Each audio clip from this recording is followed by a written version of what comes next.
hari ini. Ya, mohon izin untuk merecord ruang Zoom pada pagi hari ini.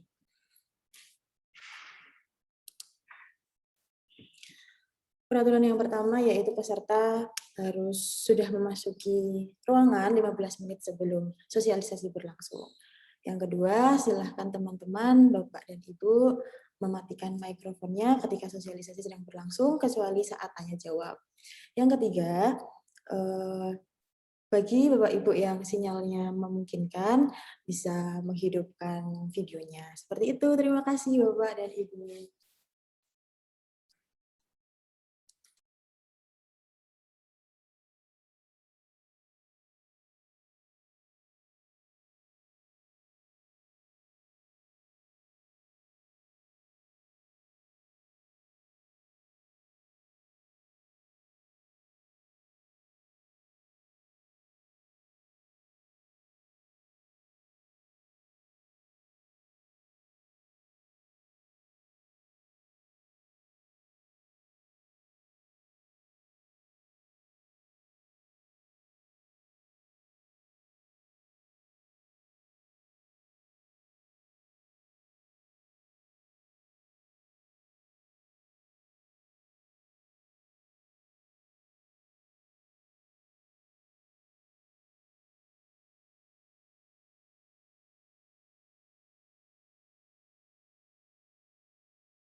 Ya, mohon maaf kepada Bapak Ibu yang sudah menunggu. Ini Bapak pembicara sedang ada masalah teknis sedikit, jadi mohon ditunggu ya Pak, Bu.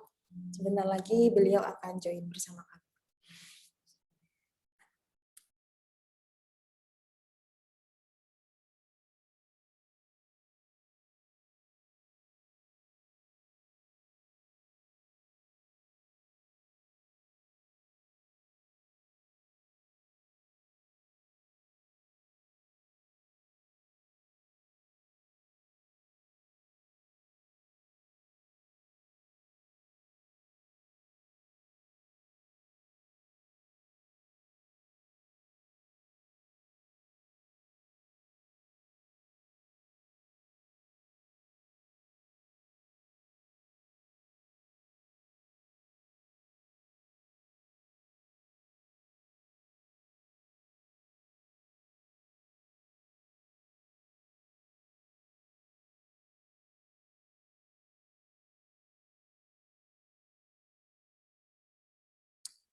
Baik, sudah bergabung Bapak dan Ibu dari Kesbangpol. Dan mari kita tunggu Bapak Ratno.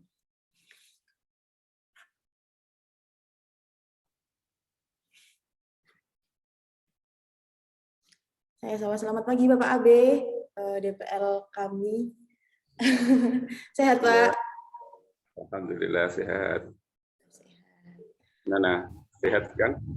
Oke, alhamdulillah sehat juga Pak di sini. Aman ya Pak? Alhamdulillah terkendali. Terkendali.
Baik, kita mulai lagi.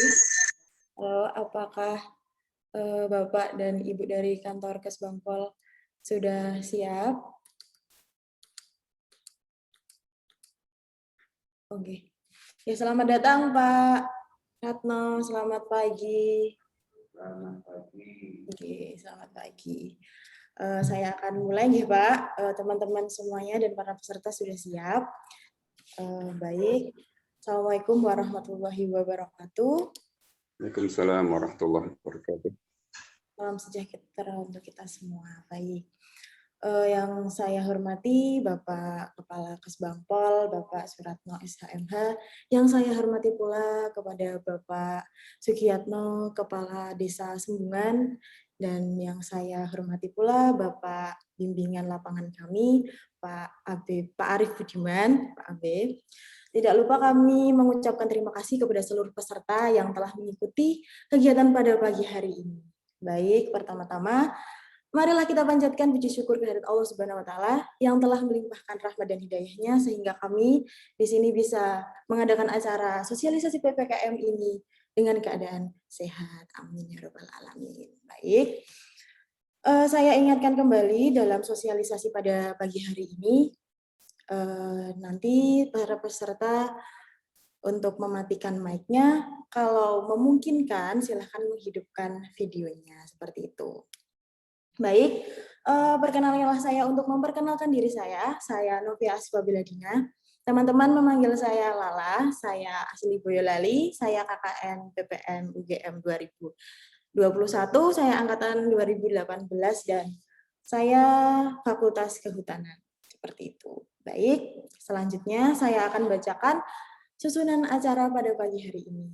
Oke, yang pertama nanti ada pembukaan, kemudian sambutan dari dosen pembimbing lapangan kami, Pak Arif Budiman. Nanti selanjutnya akan sambutan dari perwakilan Desa Sembungan, Bapak Kades, Bapak Sugianto. Dan nanti akan saya bacakan CV narasumber, penyampaian materi oleh narasumber yaitu Bapak Suratno, sesi tanya jawab, dan sesi foto bersama. Lalu penutupan. Begitu nggih Pak, Bu? Baik, langsung saja yang pertama, sambutan oleh dosen pembimbing lapangan kami, Bapak Arif Budiman, waktu kami. Persilakan. Terima kasih Mbak Novia, Mbak Lala. Assalamualaikum warahmatullahi wabarakatuh. Waalaikumsalam. Semua yang hormati Pak Kades Sembungan, kemudian Pak Suratno selaku narasumber dari Kesbangpol, yang pagi ini akan kita simak bersama-sama penjelasan terkait dengan PPKM serta para peserta acara sosialisasi pada pagi hari ini. Alhamdulillah, syukurillah pagi hari ini kita masih diberi karunia Allah untuk bisa mengikuti acara sosialisasi PPKM pada pagi hari ini. Ya. Kita ketahui bahwa istilah ini PPKM sebelumnya ada PSBB, kemudian PPKM, kemudian PPKM level 4, 3, 2, 1. Ini perlu kita simak bersama seperti apa PPKM itu. Nah, karena kalau kita lihat di berita, kebijakan PPKM itu muncul setelah meningkatnya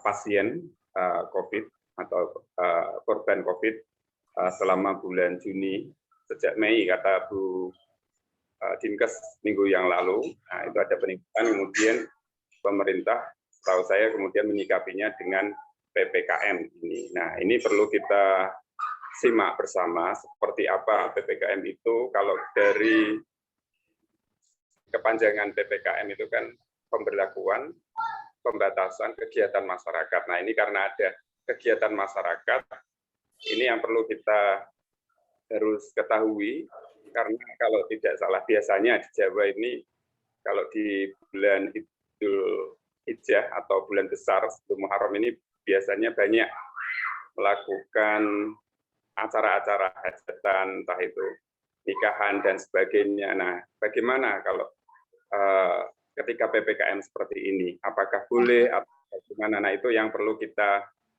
simak dan mungkin nanti bisa kita tanyakan langsung kepada Pak Suratno selaku narasumber dari Kasbangpol.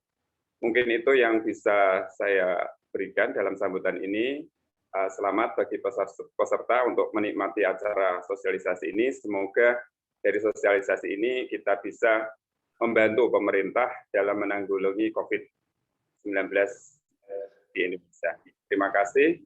Assalamualaikum warahmatullahi wabarakatuh. Waalaikumsalam warahmatullahi wabarakatuh. Terima kasih Pak Arief Budiman, sambutannya yang sangat luar biasa. Kemudian kepada Bapak Kepala Desa, Pak Kepala Desa Sembungan, monggo waktu kami persilakan untuk sambutannya. Seperti itu. Terima kasih Mbak Lala. Bismillahirrahmanirrahim. Assalamualaikum warahmatullahi wabarakatuh. Yang kami hormati Bapak Suratno SHMH selaku Kepala Kesbangpol Kabupaten Boyolali. Yang kami hormati Bapak AB selaku dosen pembimbing lapangan. Yang kami hormati Bapak Ibu semuanya. Tidak lupa yang kami banggakan Mas dan Mbak KKN dari UGM. Alhamdulillahirrahmanirrahim, puji syukur kita panjatkan kehadirat Allah Subhanahu wa Ta'ala atas rahmat hidayahnya. Pada kesempatan pagi hari ini kita masih dapat berjumpa kembali dalam acara yang diadakan oleh teman-teman KKN UGM, khususnya yang ada di Desa Sembungan terkait dengan sosialisasi PPKM. Alhamdulillah setelah sosialisasi pertama kemarin terkait vaksinasi bisa berjalan dengan baik, tentunya bisa memberi gambaran untuk kita semuanya. Harapan kami tentunya juga sosialisasi PPKM ini nanti bisa menjadi pencerahan buat kita semuanya.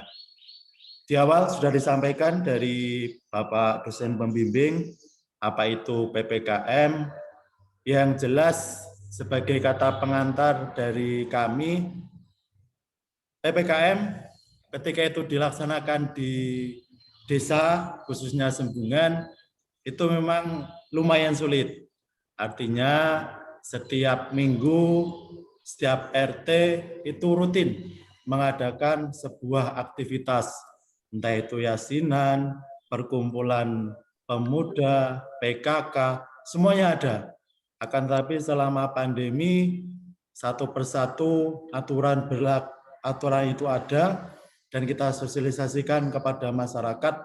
Memang di awal itu luar biasa sulit, tetapi alhamdulillah pelan-pelan, bertahap, masyarakat sedikit demi sedikit bisa menerima apa yang menjadi sebuah aturan tersebut.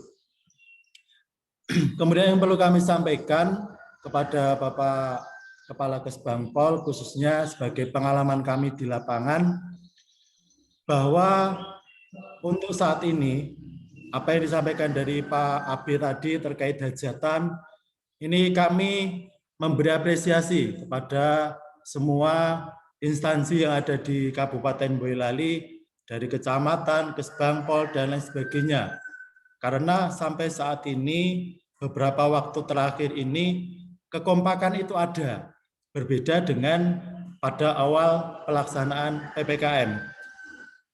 Kami contohkan dari warga kami, sowan ke kami, silaturahmi ke kami, mohon izin untuk mengadakan hajatan. Kita sudah stop. Akan tetapi di wilayah-wilayah yang lain pada saat itu, contoh saja di tetangga yang dekat, itu ada di Kecamatan Ngemplak, itu pada saat awal itu banyak sekali. Di sana masih bebas, itu artinya kan kita dibenturkan dengan warga. Tetapi untuk akhir-akhir ini kita memberi apresiasi kepada Boyolali dan juga kecamatan atas kekompakan pelarangan hajatan. Insya Allah sudah tidak ada yang mempunyai hajatan. Itu apresiasi dari kami. Tentunya itu nanti perlu kita tindak lanjuti bersama sehingga ketika satu kabupaten Boyolali itu aturannya tidak boleh hajatan, harapan kami semua wilayah itu juga tidak ada yang diberi kelonggaran.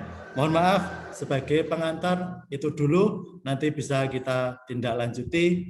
Lepat nyuwun pangapunten. Assalamualaikum warahmatullahi wabarakatuh. Waalaikumsalam warahmatullahi wabarakatuh. Terima kasih kepada Mas Sugiyatno, Kepala Desa Sumbungan, yang telah memberikan sambutan kepada kami semua. Oke, selanjutnya saya akan membacakan CV pembicara, yaitu Bapak Suratno SHMH, dengan jabatan sekarang itu Kepala Kesatuan Kepala Kesatuan Bangsa dan Politik Kabupaten Boyolali. Tempat tanggal lahirnya Boyolali 1965, alamat Kembang Sari, Jelok, Cepogo. Riwayat jabatannya, Bapak pernah menjadi Kasubag Perencanaan dan Pelaporan Kecamatan Cepogo, Kasubag Peraturan Perundang-undangan Bagian Hukum dan HAM, Kabag Hukum RSU Pandanarang, Kabid Mutasi Badan Kepegawaian Daerah, Kabag Hukum dan HAM, Camat Kemusu, Kabag Tata Pemerintahan, dan Kepala Kantor Kesbangpol sampai sekarang, seperti itu. Baik, saya informasikan kembali bahwa sosialisasi pada pagi hari ini itu sebenarnya sosialisasi lanjutan dari sosialisasi yang telah kami lakukan minggu kemarin, yaitu sosialisasi vaksinasi oleh Dr. Ratri, dan kedepannya gitu kami berharap bahwa sosialisasi pada pagi hari ini akan membuat clear membuat teman-teman di lapangan itu jadi mengerti gimana sih sekarang seperti itu. Baik, Bapak, ini sesi untuk penyampaian materi. Apakah Bapak sudah siap, Bapak Ratno? Ya. Monggo Bapak, waktu dan tempat kami persilahkan, dan untuk teman-teman semuanya, para peserta, Bapak dan Ibu, silahkan mematikan mic dan jika berkenan untuk menghidupkan videonya. Terima kasih. Monggo Bapak.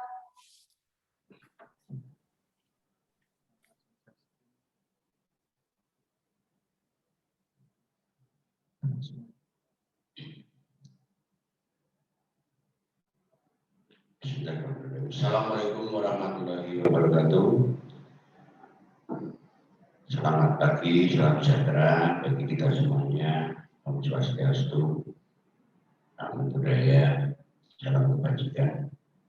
Ya, saya hormati Bapak dosen pembimbing lapangan pelaksanaan kuliah kerja nyata di Universitas Gadjah Mada di Jakarta, itu melaksanakan pengabdian masyarakat dalam bentuk di mencari tempat ini sesungguhnya.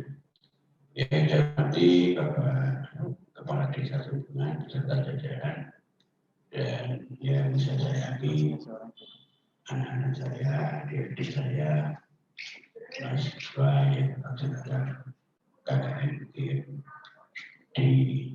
Kabupaten Bintan. Sebelumnya terima kasih waktu diberikan kepada saya untuk menyampaikan beberapa hal dalam kegiatan sosialisasi PPKM yang saat ini sedang dilaksanakan oleh pemerintah pusat dan juga pemerintah daerah. Terakhir terkait dengan PPKM level 3 untuk Kabupaten Bintan ini merupakan tindak lanjut dari instruksi Menteri Dalam Negeri menyikapi situasi penanganan COVID di tingkat nasional maupun Jawa Bali. Sebelum saya menyampaikan materi terkait dengan sosialisasi ini, perlu kami sampaikan bahwa secara prinsip yang pertama saya menyampaikan apresiasi kepada UGM yang menginisiasi kegiatan ini. Kemudian semua stakeholder atau pemangku kepentingan selaku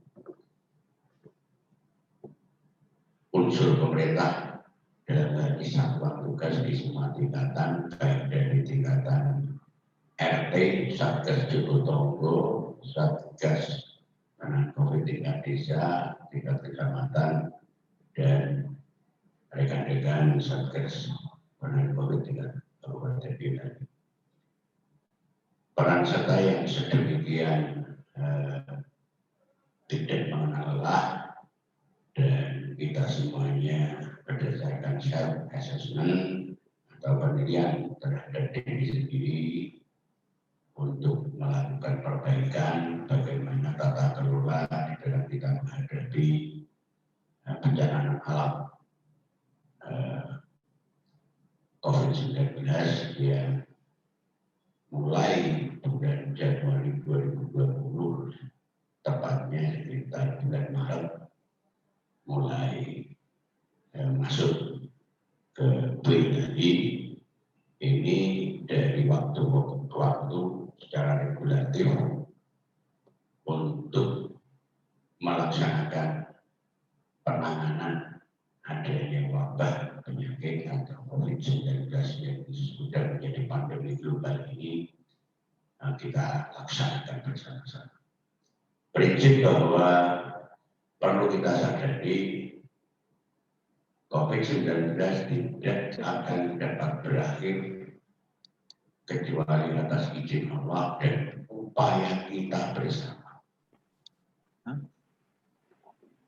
Kenapa demikian? Karena memang virus COVID ini sebenarnya relatif hampir sama, walaupun tidak sama dengan virus-virus yang lain yang pernah menjadi wabah penyakit yang pernah terjadi di masa lalu. Secara prinsip, karena COVID-19 ini dari waktu-waktu juga ada varian baru yang lebih berbahaya selain dari varian Alpha, sekarang ada varian Delta yang tingkat penularannya relatif lebih cepat. Dan kalau tidak segera kita atasi bersama akan membawa dampak yang tidak baik, khususnya terhadap keselamatan dan kesehatan masyarakat, baik di tingkat daerah, kabupaten kota, provinsi maupun di tingkat nasional.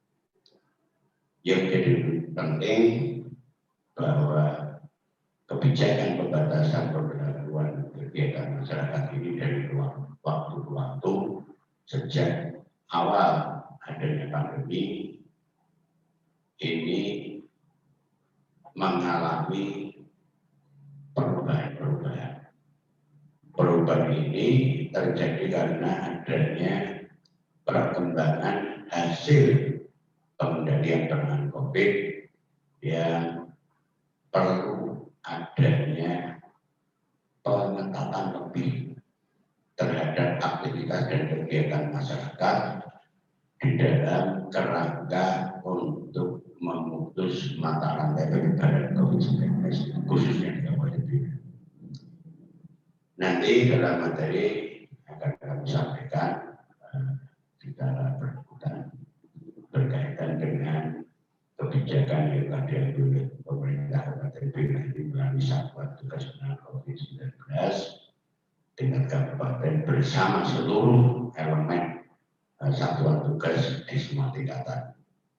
Tetapi ini semuanya menjadi tidak akan ada artinya ketika semua elemen masyarakat selain sebagai objek yang kita kelola agar aktivitas dan kegiatannya dapat mengikuti ketentuan yang ada, tetapi kalau kemudian ada unsur masyarakat yang belum memahami hadapan kami dengan bahaya yang kita hadapi, kita semuanya ingin keluar dari kondisi adanya pandemi ini dan segera dapat hidup normal. Untuk itu budaya perilaku masyarakat, khususnya di dalam konteks menghadapi adanya COVID-19 ini, antara satuan tugas elemen masyarakat, semua kita punya tugas dan kewajiban untuk melembagakan prinsip eling lan ngelingaken.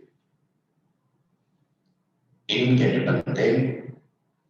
Kenapa perkembangan hasil pengendalian COVID-19 selain dipengaruhi oleh beberapa faktor, tetapi pola perilaku budaya eling lan ngelingaken ini masih belum secara penuh dapat kita lakukan. Contoh kecil, satuan tugas di dalam menghadapi rencana kegiatan yang dilakukan oleh masyarakat. Contohnya adalah ketika warga masyarakat ada yang akan menyelenggarakan resepsi hajatan.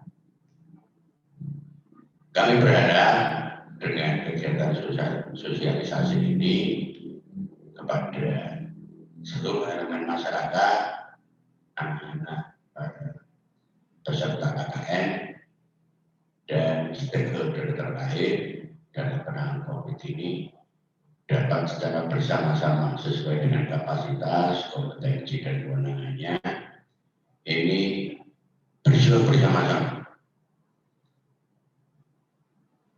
Di samping penyelenggaraan resepsi hajatan yang sering terjadi pelanggaran terhadap protokol kesehatan, juga kita lihat aktivitas warung makan, toko kelontong, angkringan, lapak jajanan di sekitar kita masih belum sepenuhnya dapat mengendalikan diri untuk menyesuaikan aktivitasnya dengan ketentuan yang berlaku. Nah, harapannya budaya perilaku eling lan ngelingaken ini tumbuh dari kesadaran bersama bahwa usaha melindungi diri sendiri harus merupakan upaya juga untuk melindungi orang dan sesama kita dengan menerapkan protokol kesehatan. Kita berusaha, apalagi dalam hal ada masker yang baik dan sesuai dengan standar yang ada. Karena semakin baik standar dari masker yang kita pakai, tingkat perlindungan terhadap dampak dari penularan virus COVID-19 ini juga akan semakin baik. Kemudian yang kedua, setiap aktivitas kita sering melakukan cuci tangan dengan sabun, atau dalam hal terpaksa kita juga bisa menggunakan hand sanitizer untuk mensterilisasi tangan kita. Hindari dalam kegiatan sehari-hari tangan yang sering kita pakai untuk memegang benda di sekitar kita ini untuk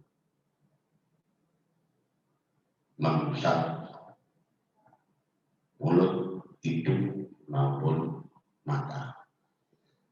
Kemudian yang berikutnya menjaga jarak. Nah ini yang sulit karena sebenarnya bisa, tapi kadang dalam perilaku kita sehari-hari ini sering terlanggar. Kita berada di zona nyaman, misalnya teman-teman, adik-adik, peserta KKN dalam melakukan aktivitas berinteraksi, kadang tidak ketemu berapa hari, ketemu euforia. Nah, peluk-pelukan sesama perempuan, cipika-cipiki, atau ngobrol karena merasa saya ketemu teman saya, sehingga kemudian maskernya tidak dipakai. Padahal virus COVID-19 ini dinilai paling cepat melalui droplet atau jauh muncrat. Itu nih. Nah, ketika kita ngomong ada sesuatu yang keluar dari mulut kita. Dan upayakan gunakan sesuatu ketika habis dipegang orang lain untuk dilakukan desinfektan, hand sanitizer. Ini adalah upaya bagaimana kita melindungi diri sendiri dan orang lain. Kemudian selain menjaga jarak, ini yang sangat sulit. Bahkan di banyak elemen masyarakat ini menjadi debat-debat. Kenapa kalau pasar boleh dibuka, kalau kegiatan sosial keagamaan tidak boleh? Sebenarnya bukan tidak boleh, tetapi semuanya dilakukan pembatasan. Dan pembatasan ini akan efektif dan berhasil manakala kita semua mempunyai kesadaran yang sama bahwa dengan tidak berkerumun, dengan mengurangi mobilitas, kita semuanya insya Allah risiko tertular COVID-19 akan semakin kecil. Bukan berarti kemudian ketika kita sudah berupaya, kadang ini yang kami dapatkan di masyarakat bahwa seolah-olah adanya COVID-19 ini merupakan bentuk konspirasi, sesuatu yang tidak nyata. Nah, maka kami sampaikan kenyataan yang ada di sekitar kita. Angka kematian yang akhir-akhir ini sangat drastis peningkatan jumlahnya. Sakit 1 hari 2 hari. Innalillahi wa inna ilaihi raji'un. Satu keluarga bisa 2, bisa 3 orang yang menjadi korban dari COVID-19 ini. Hanya mau dikubur saja. Akan ini sesuatu keadaan atau kondisi yang patut kita semuanya prihatin. Dan pemerintah tidak menginginkan ini terjadi. Maka kemudian dilakukan dan diterapkan kebijakan dalam penanganan COVID-19 ini melalui pemberlakuan pembatasan kegiatan masyarakat agar kita semuanya terhindar dari bahaya COVID dan tidak menjadi korban yang sia-sia di dalam kita menjalani pengelolaan dan pengendalian mulai dari aspek pencegahan sampai kepada penanggulangan dari adanya wabah COVID-19 ini. Bapak Ibu, adik-adik dan seluruh peserta sosialisasi melalui virtual ini, sekarang akan saya sampaikan apa sih definisi dari PPKM. Nah, jadi PPKM ini merupakan bagian dari sebuah instrumen kebijakan dari pemerintah yang sumbernya adalah Undang-Undang tentang Kekarantinaan Kesehatan, yaitu Undang-Undang Nomor 6 tahun 2018. Dalam konteks penanganan pandemi COVID ini, terakhir yang kita lakukan adalah dengan menerapkan kebijakan PPKM. Ini merupakan singkatan atau kebijakan dari pemberlakuan pembatasan kegiatan masyarakat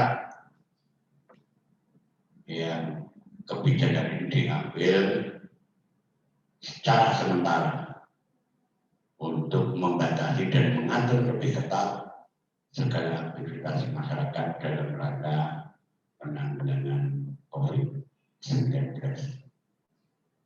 Tujuannya apa? Agar COVID-19 ini tidak meluas dan kemudian membawa dampak penularan COVID-19 menjadi tidak terkendali. Yang berikutnya, PPKM ini sudah mengalami perubahan beberapa kali. Dulu pada awal pelaksanaan PPKM kita mengenal yang namanya PSBB. Kemudian ada PPKM. PSBB ini ada beberapa tahapan. Ada PSBB transisi, PSBB yang tetap, kemudian PSBB transisi 2 Oktober Januari 2021. Masuk tahun 2021 kita menerapkan pemberlakuan pembatasan kegiatan masyarakat tingkat kabupaten, kota maupun provinsi. Kemudian karena perkembangan kasus terkonfirmasi positif menunjukkan tren yang cukup signifikan peningkatannya, maka kemudian diberlakukan PPKM Mikro.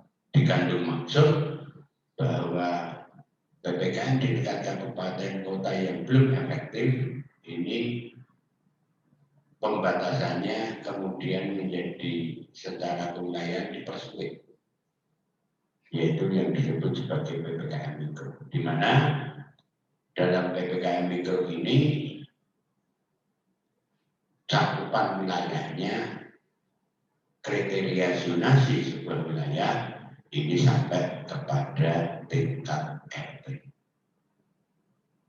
PPKM ini juga merupakan tindak lanjut dari instruksi Menteri Dalam Negeri yang kemudian pada bulan Juli awal kemarin sebagai dampak dari adanya hari besar atau hari raya yang di sana kemarin ada pemberlakuan dilarang mudik, kemudian pelaksanaan sholat Id di ruang publik atau di tempat ibadah juga diatur sedemikian rupa dan ada pengetatan maupun pembatasan. Tetapi kenyataan di lapangan bahwa dengan adanya hari libur, hari raya Idul Fitri, ternyata berpengaruh terhadap peningkatan positivity rate yang tercermin dari adanya peningkatan jumlah kasus terkonfirmasi positif. Yang kemudian mulai tanggal 3 Juli atau tepatnya 4 Juli kita terapkan PPKM darurat sampai tanggal 20 Juli. Alhamdulillah dengan segala pro kontra yang ada dari beberapa bagian kecil masyarakat terkait dengan diberlakukannya PPKM darurat yang dianggap berdampak kepada terutama masyarakat yang menjadi pelaku usaha kecil dan juga masyarakat yang mempunyai kerentanan dari sisi ekonomi. Ini dianggap sebagai sesuatu yang membuat mereka semakin terpuruk. Tetapi pahamlah bahwa PPKM darurat diberlakukan ini semata-mata untuk melindungi keselamatan dan kesehatan masyarakat. Dan baru pada tanggal 21 sampai 25 menjadi PPKM level 3 untuk Kabupaten Boyolali di tingkat nasional ada pengaturan PPKM level 1 sampai 4. Dan baru saja tanggal 26 Juli kemarin PPKM level 3 diterapkan dalam penanganan COVID-19 di Kabupaten Boyolali sampai dengan tanggal 2 Agustus 2021. Harapannya mulai tanggal 26 sampai tanggal 2 Agustus ini sudah mulai ada pelonggaran untuk memberikan kesempatan masyarakat pelaku usaha kecil, warung makan, tempat jajanan, dan usaha sejenis ini dapat mulai membuka dan menjalankan usahanya. Kemudian perusahaan juga dapat melaksanakan operasionalnya untuk berproduksi. Ini pun dibatasi hanya untuk perusahaan-perusahaan yang masuk dalam kriteria usahanya sebagai bagian dari memenuhi kebutuhan pokok atau esensial dan kritikal. Selanjutnya, next. Jadi kalau bicara mengenai tata kelola PPKM, ini kita mengenal level wilayah, penetapan level wilayah menjadi level 1, 2, 3 ini berpedoman pada indikator penyesuaian upaya kesehatan masyarakat dan kebutuhan sosial dalam penanganan COVID yang ditetapkan oleh Menteri Kesehatan.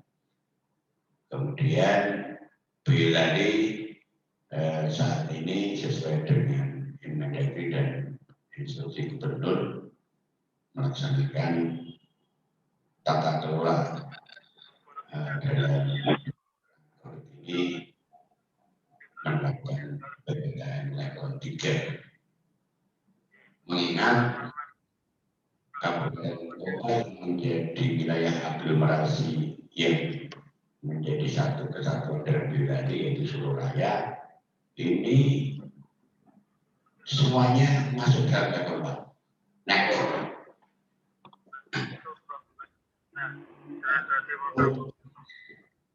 Ketika kita ada di Republika, tentu perlakuan dan pengaturan pengetahuannya juga nanti berbeda.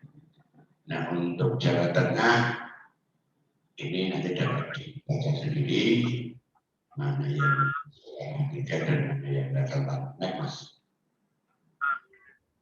Kemudian pengaturan kegiatan ini secara sepintas saja perlu saya sampaikan. Kita belajar mengajar di semua pendidikan, mulai dari pendidikan anak usia dini, sekolah dasar, kemudian SMP, SMA, SMK, sampai perguruan tinggi dilakukan secara daring atau dalam jaringan atau online. Kemudian untuk kegiatan pada sektor yang tidak esensial ini mengenai tata kerjanya atau pekerjaannya dilakukan dengan bekerja dari rumah atau work from home. Lanjut. Kemudian apa saja yang masuk dalam non esensial, esensial dan kritikal ini nanti dapat dibaca sendiri. Dan terhadap masing-masing kriteria ini secara prinsip yang dapat beroperasional secara penuh adalah hal yang berkaitan dengan kebutuhan dasar masyarakat, kemudian penanganan bencana, kesehatan, keuangan, dan hal-hal lain yang menjadi vital untuk menjalani kehidupan sehari-hari tadi. Kemudian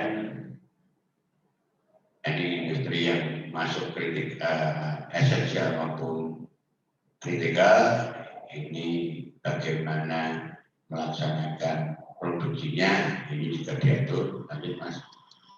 Kemudian terus untuk transportasi ini juga dilakukan pembatasan, tetapi dalam konteks ini penanganan hal-hal yang berkaitan dengan kebutuhan masyarakat ini harus dapat dijamin tidak terganggu. Lanjut. Ya.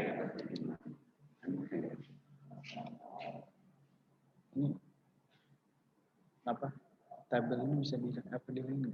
Ya, ini yang perlu kami sampaikan, hal yang kemudian bersentuhan dengan masyarakat banyak, terutama di pasar tradisional.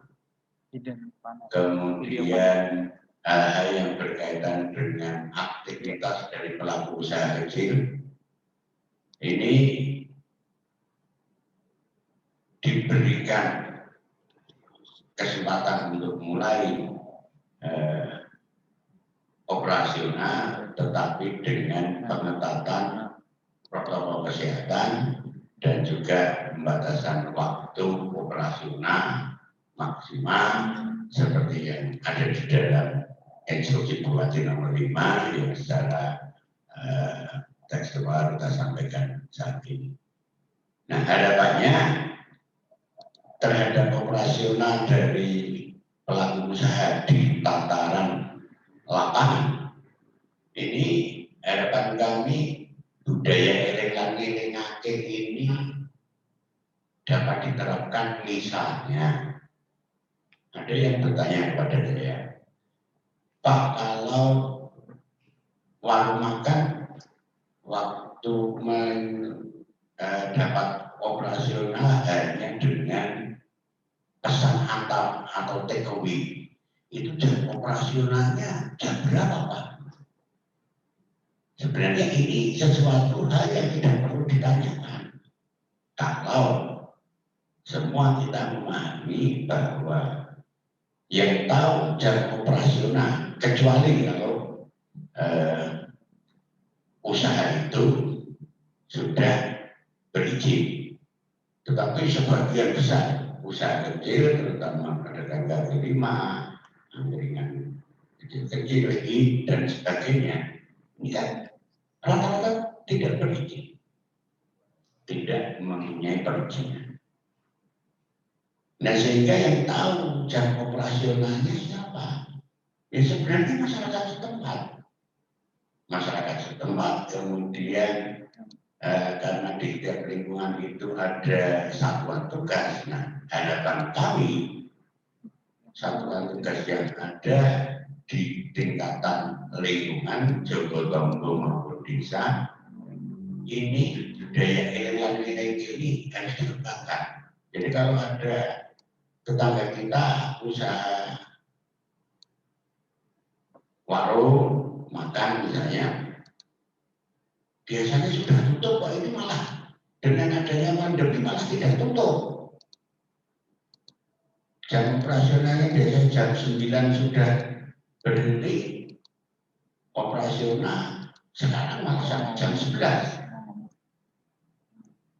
Kemudian di tempat ini juga dimungkinkan menjadi potensi timbulnya kerumunan.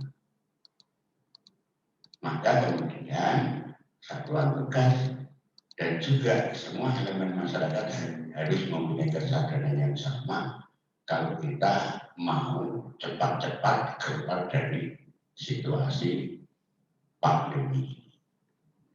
Karena kalau biasanya ini yang terjadi di lapangan hampir di seluruh wilayah.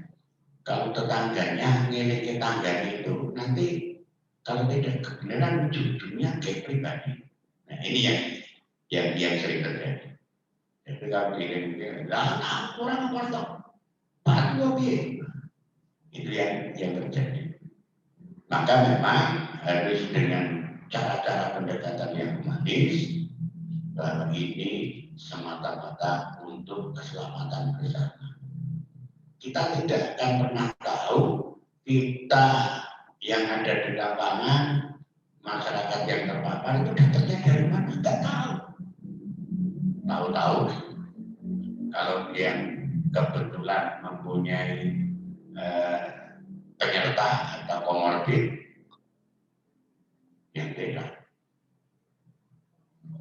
Nah untuk itu, karena secara nyata di sekitar kita telah banyak terjadi dan menjadi korban dari adanya COVID ini, maka mari hanya dengan bersama kita bisa mengatasi ini semuanya. Kalau nanti kau bilang bahwa catat, semuanya catat, dan semua tidak ingin mengalami hal ini. Lanjut.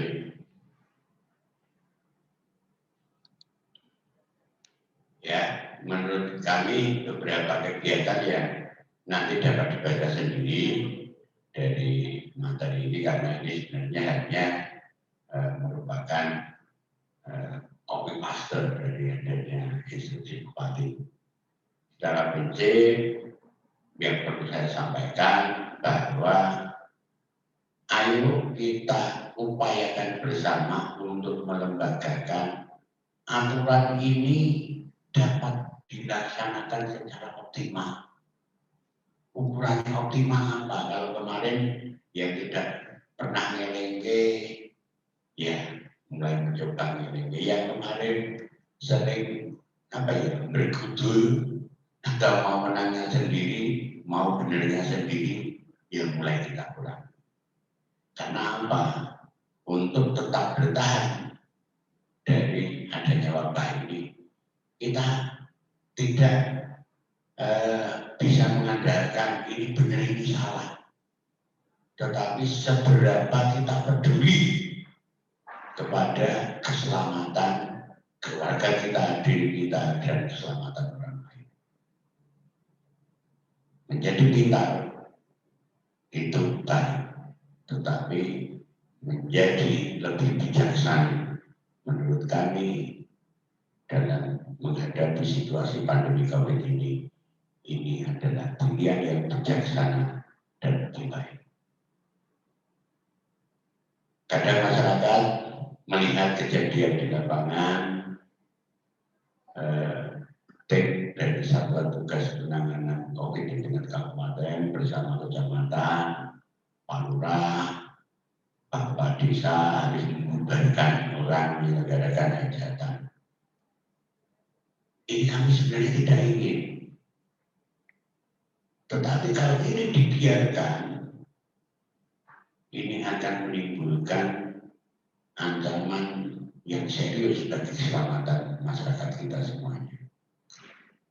Karena apa? Ya memang cara penularan dan dari mana kita tertular itu sering kita tidak tahu. Nah untuk itu ya menerapkan 5M menjadi tugas kita bersama yang perlu kita laksanakan secara konsisten. Lanjut. Dan juga perlu kami sampaikan bahwa PPKM ini bukan secara mendasar tidak melarang umat beragama manapun untuk melaksanakan ibadah, tetapi hanya untuk lebih mengurangi kita melaksanakan ibadah dengan bersama-sama atau yang dapat menimbulkan kerumunan. Karena secara prinsip beribadah juga bisa dilaksanakan berjamaah di rumah, khususnya umat Islam. Dan bagi umat yang lain juga secara prinsip sama. Memang secara syariat mungkin tidak bisa dilaksanakan secara sama antar agama yang lain karena memang mempunyai karakteristik dan dasar yang juga berbeda-beda. Tetapi jangan sampai dipahami bahwa pemerintah melarang-larang umat beragama melakukan ibadah. Tidak. Tetapi ini sebagai bentuk upaya kita bersama untuk bagaimana beribadah tetap dapat terlaksana, tetapi keselamatan kita juga dapat terjaga.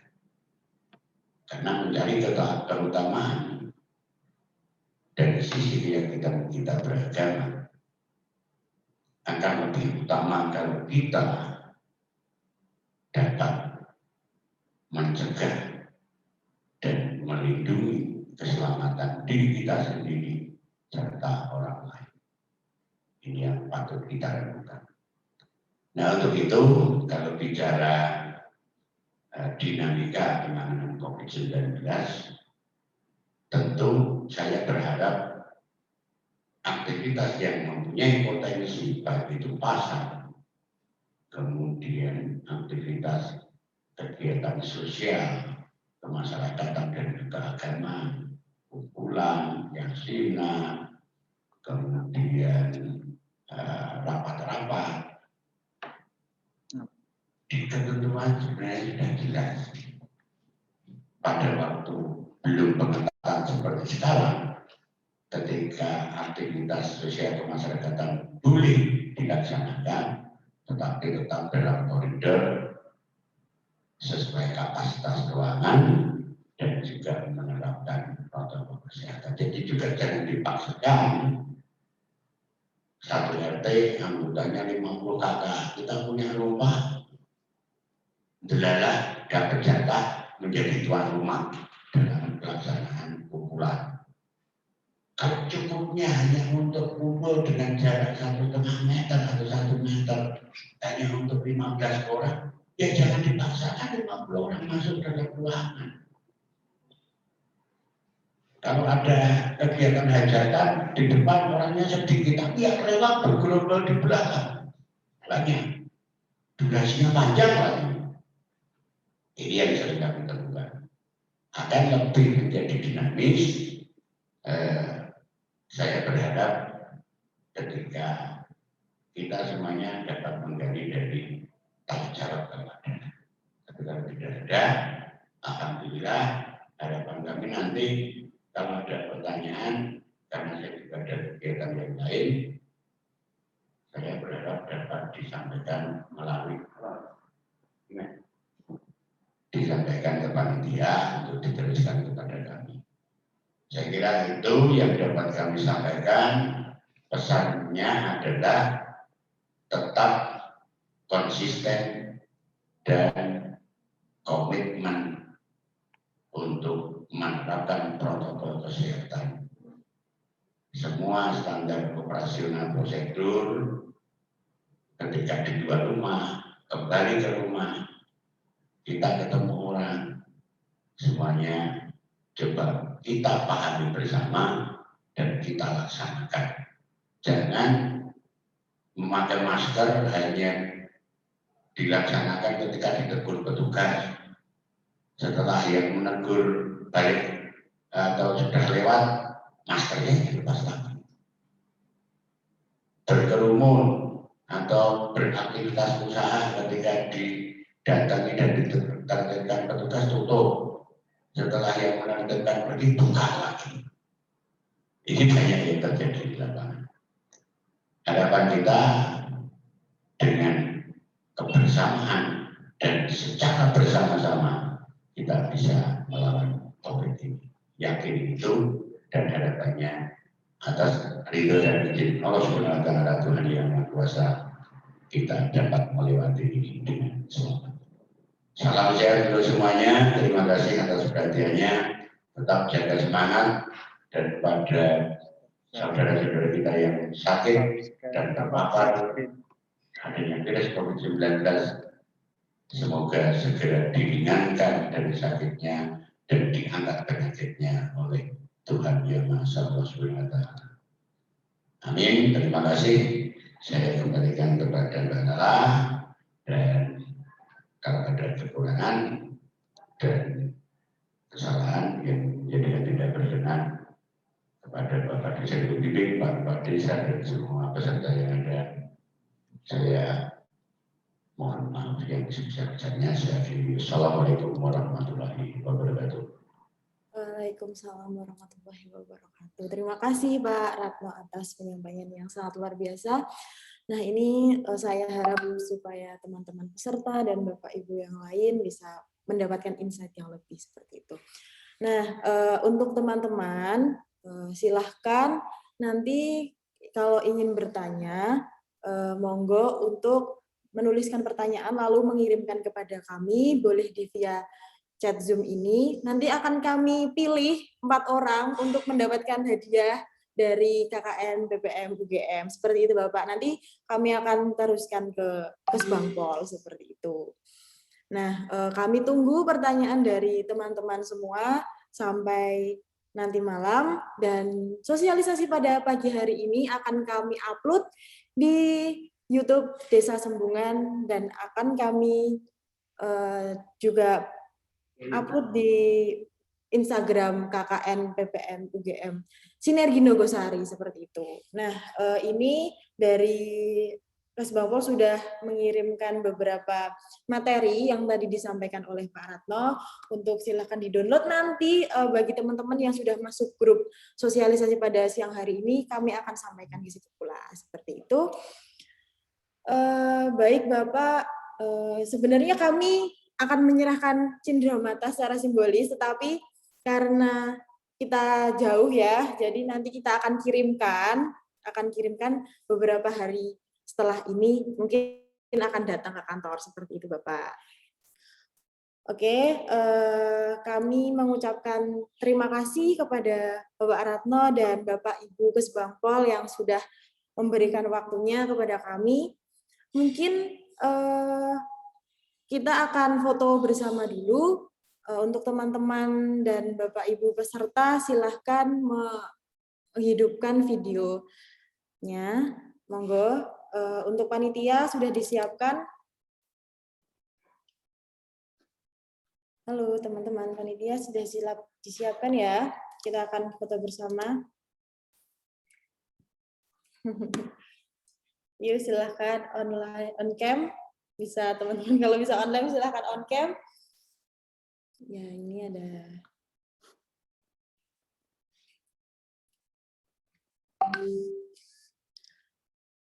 Oke. Baik, saya hitung ya. 1, 2, 3. Lanjut, 1, 2, 3. Oke. Sekali lagi. 1, 2. Di copy ya untuk Tio, tolong di screenshot. 1, 2. Oke, terima kasih kepada seluruh teman-teman yang sudah mengikuti kegiatan pada pagi hari ini, kepada Bapak Kepala Desa Sembungan, Bapak Ibu Perangkat Desa Sembungan, Bapak AB selaku dosen pembimbing lapangan kami, Bapak Ibu dari Kagama Boyolali yang sudah memeriahkan acara pada pagi hari ini, tidak lupa teman-teman dari Desa Sembungan. Baik, karena dengan ini sosialisasi pada pagi hari ini kami cukupkan. Terima kasih atas partisipasi yang sangat luar biasa. Kami tunggu pertanyaannya dikirim ke